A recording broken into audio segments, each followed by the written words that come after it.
stethoscope draped around my shoulders. This isn't Grey's Anatomy, and I think you're just trying a little too hard to set a picture. And we don't need a picture. Admissions doesn't need a picture.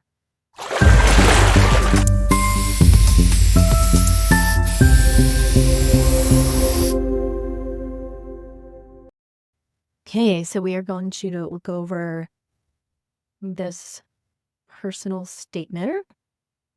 Going to share my screen. And okay, this student has left some notes. Do any of their experiences come across as forced or unbelievable to the admissions committee? And then, is it frowned upon when physician carrots? I'm going to read the personal statement and then give my answer to this. I think that it's okay to mention it maybe in a sentence if there's context behind it and it's really part of your journey, but to keep mentioning it, you don't want to come off as privileged, right? So I think you have to tread lightly with that. So we're like 100 characters short of the 5,300, so they could use a little bit more here. But I read this seed and I didn't like it. But you have to think about your opening seed as like the curtain opening on your personal statement. The person reading your application is like super excited to get to know who you are as an applicant and to learn your story and why you want to be a doctor. And right away, like 10 words in, you're talking about my physician father. It's not about you. Like it's just too much too fast about having a parent who's a physician. And it becomes a little basic here, right? Like my curiosity drove me to explore my environment. Okay. Into paper, like origami. It's just too much about being a kid. It's one thing if you reflect on a piece of your childhood that really helped shape you and it really is your seed, but this is just like too much. Okay. And then this with the patient, but it wasn't your patient. I just feel like this isn't a strong seed. We have to think beyond this. Okay. Maybe your childhood and having a parent who's a physician was what helped shape this interest, but we have to find a different way to say it. Okay. And then I feel like it goes on in a way that is kind of like a resume. Next year in high school, you shadowed multiple physicians in the clinic. Guess what? You and every other applicant to medical school. So now I'm on paragraph 2 and I'm like, basic. It's different if you talk about an encounter when you shadowed, right? But you're listing it as though it's like a resume and it's just not drawing me in. It's not strong enough. Okay, not deep enough. It reads almost like a college essay. That's what I will say. And that's not necessarily a good thing. I think that it just needs to be elevated. Your writing needs to be a little elevated. And you're telling me what you observed, then I'm bored. You witness physicians unaware commitment to their patients. Okay. Now there's Kai. So you're giving an example of a patient that you shadowed, but it would be so different if instead of phrasing it in a basic way like this, you said, it wasn't until I started shadowing other physicians outside of my father that I realized how much of an impact they can make on patients' lives. And then reflect on that, right? Like how it impacted you, what you learned. But instead, you're telling and you're not showing. The story about Kai is okay. It's about human connection. You're inspired about building relationships. But then you graduated, and now we're going in order again. Like it's a timeline, which is boring for someone to read. It's boring. And now you're balancing coursework, okay? First of all, I don't know if this has to be capitalized. I don't think that it does, so I would just double check that. And now we're talking about a sorority. Oh, man. I would have rather you left the sorority out of it and you said something like you began tutoring students and you had a student, Anne, who you were helping with physics. I think mentioning the sorority and a new member, and I think back to my own college days in the sorority, I feel like you're trying to like promote that, and it's not necessarily impressive for med school.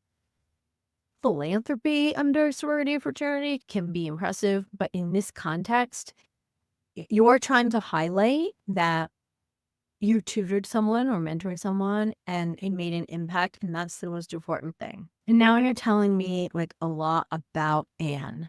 Anne. This is all about Anne. I like to use this tactic. If you can take a paragraph and then highlight every sentence that is directly about you in a reflective way, and about half of the sentences in a paragraph highlighted, that's pretty good. You have good reflection here. But if you can't highlight any, there's not enough reflection and it's not about you. So you're telling me what you did. It's all about Anne. Even when you find, if I were to highlight a sentence like this one, even if when you do go to reflect, you're talking about fulfillment that you receive, but then it ends up being about Anne. So this is all about Anne. Anne isn't applying to medical school. Then you are. Okay, the next paragraph. Seeing the positive impact my actions could on a single person. You wanted to make an impact on a greater community. So you volunteered with Second Harvest Food Bank. Okay, you met Joe, a regular guest or socially connected. And now you're bringing up like social determinants of health. Okay, and I think that that's important. And I think that this paragraph has value to it, okay? I think there needs to be a little bit more reflection, but it's way more reflective and demonstrates for me a little bit more value than like the story about Anne. And then it's the end, for which I feel like, where do you have any clinical experience? Do you have any experience with patients you actually treated, like in a healthcare setting, not shadowing, but clinical experience? Because I don't think that these experiences are like that impressive. And that could be an indication that maybe you're not ready. It could be an indication that you just don't have what you need on your application. It could be an indication that you didn't pick the right experiences. I probably would get rid of the one about Anne.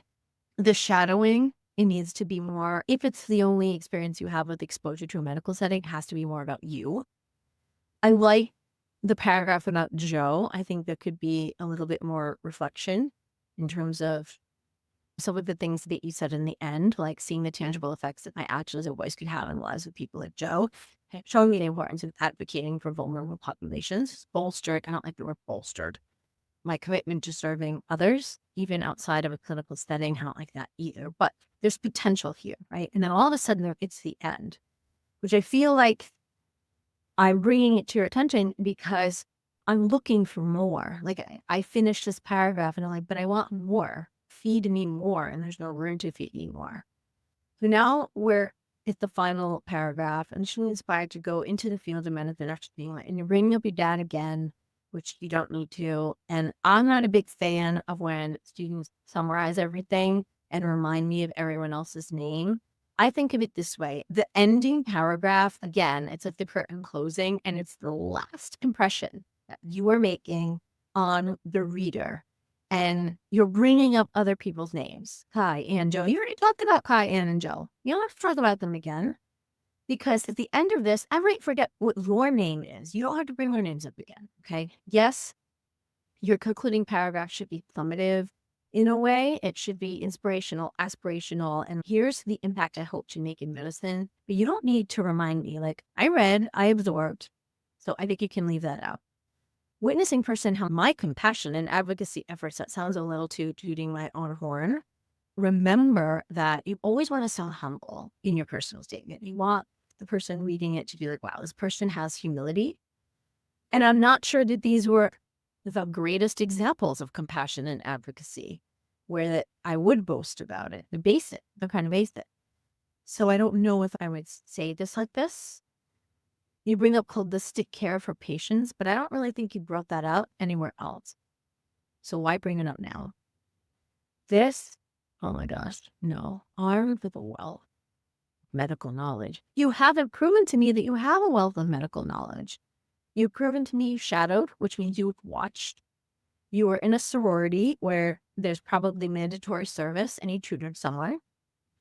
And You were the student ambassador for SHFP, where we're privy to seeing how people are impacted by social determinants of health, but that's not a wealth of medical knowledge by any means.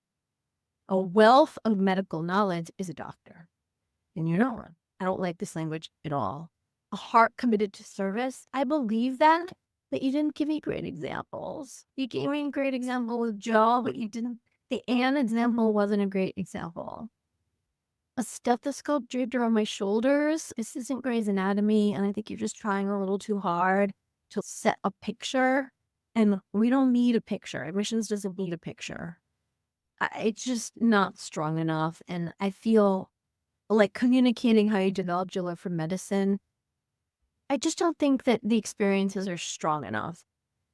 I feel like this is a great example of you needing to maybe talk out your personal statement with an advisor. This is a great example of maybe you need somebody to draw stronger examples out of you and help strengthen your ideas. I just think that it's a little bit weak. It's a little bit basic. I found it a little bit boring. It's not a personal statement that stood out to me in any way, and it definitely needs a little work. I hope this helps.